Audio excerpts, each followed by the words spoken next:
Hello Israel, it's me, Seven Heaven, coming to you once again with another video. Okay, all I have to say, I have no rights to the video or music, strictly for educational purposes only.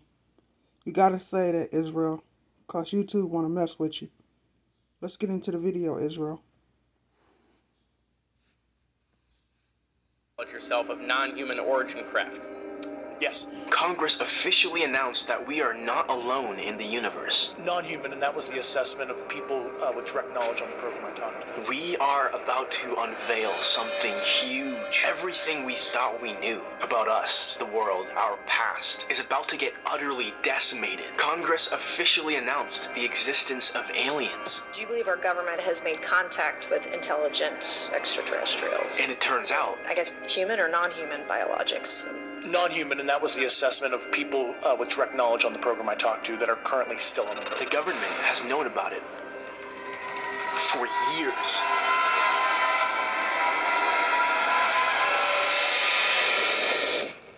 Do you think there's life on other planets? Well, definitely not. Not. Not. Well, what leads you to say that? Scientific investigation or? The Bible never mentions anything like aliens, so we Christians are inclined to believe that there is just no such thing as life outside of Earth. But the only problem with this kind of thinking is that you're completely forgetting about angels. We Christians believe in these divine beings of light with far superior knowledge and technology. So in some capacity, I'd say we do actually believe in extraterrestrials. There's a whole fleet of them. Look on the ASA. My gosh. It's just that we don't think they're alien. What we seeing, that's what we know, those who know eyes are open, is that those are the fallen. What we seeing are the fallen.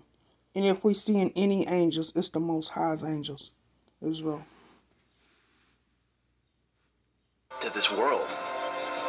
You see, for thousands of years, humanity has been obsessed with these beings of light. We know them to be angels, but through hundreds of cultures, they've gone by many, many different names. Now, there are beings with vehicles of light coming down to Earth today. And on July 26, 2023, we've decided to call them aliens.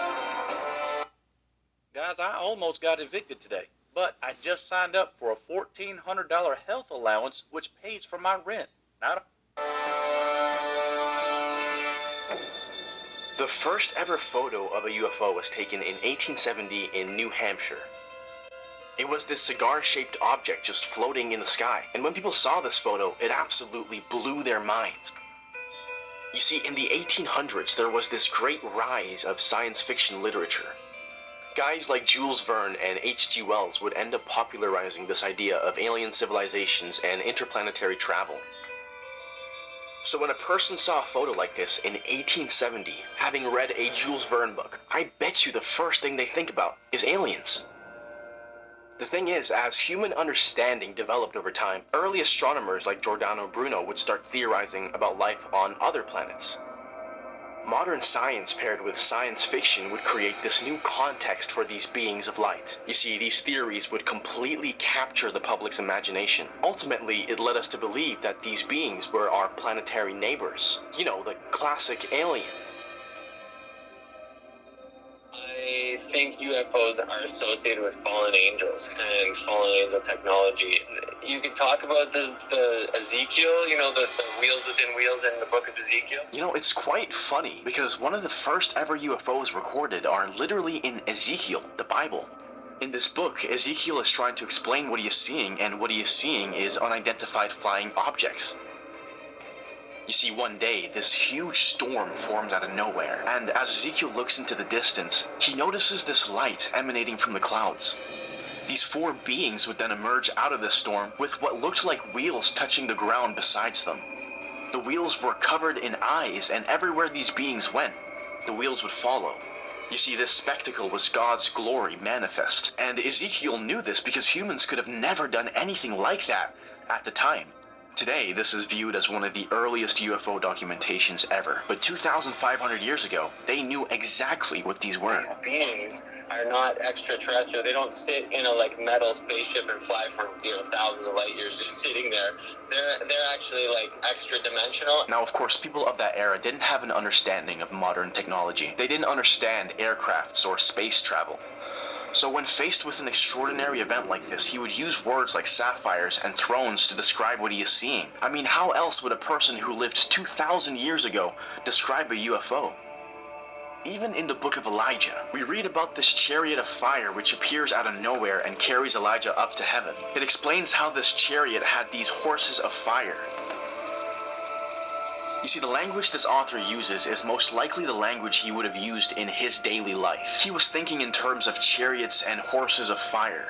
But I truly speculate that what Elijah thought were fiery horses could have potentially been some kind of propellant for this chariot.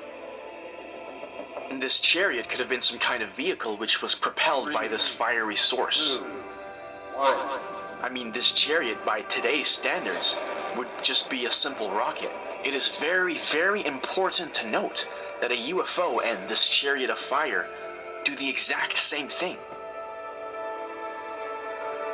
LA-based investigative filmmaker Jeremy Corbell recently released this video taken by the Navy, showing what he describes as pyramid-shaped UFOs. They're usually shrouded in this brilliant light. The Pentagon has since confirmed that the video is authentic. And although these main UFO characteristics match our biblical thrones and chariots, there is still something that doesn't add up. See, one of the most famous UFO sightings was in 1947 by this pilot named Kenneth Arnold. As he was flying one day, he notices these 9 crescent-shaped objects hovering at insane speeds. He quickly realizes these were non-human crafts, and from that day he would coin the term flying saucer. But this right here is what doesn't really add up. You see, the Bible mentions all kinds of angels and thrones, but it never once mentions anything crescent or saucer shaped like we see today. Well, you have to remember that there are 2 groups of angels. On one end, we have our heavenly angels, like the ones Ezekiel and Elijah would have seen. But on the other hand, we have our fallen angels, the ones who rebelled against God. See, these fallen angels were in heaven once upon a time. These guys had known the very details that took place in heaven. So the ones that they're predicting were the Anunnakis. Those not the Most High's angels. So these fallen angels were already aware of these vehicles. These guys probably even operated them a very long time ago. But this was before they got cast out. You see, I suspect Satan now had to resort to another way of... You know, the fallen. That is what he's talking about, the fallen Israel. ...travel. After getting locked out of heaven, these Ophanim, these wheels within wheels, would no longer be accessible to him. So my theory is simply that he created an alternative. A vehicle that can travel at lightning speeds, that can materialize in and out of physical reality, a type of spaceship that we now call UFOs. At this point, it is all speculation. I do not have all the answers, but what I can leave you with is rather a question. If you were the devil, and you wanted to bring us all down to hell, what would you do? What would you say? And I had access and was permitted to view and look at the operation of this main level, look at the gravity amplifiers. So it's the reactor here, powering the gravity amplifiers. Output goes into the gravity emitters at the bottom. The resulting gravity can be pretty much put anywhere you want it to. I know of multiple colleagues of mine that got physically injured. By UAPs or by people within the federal government? Both. So there has been activity by alien, non-human technology that has caused harm to humans. I can't get into the specifics. Much love, Israel. American seniors over 64, tonight is your last chance to claim your $3,000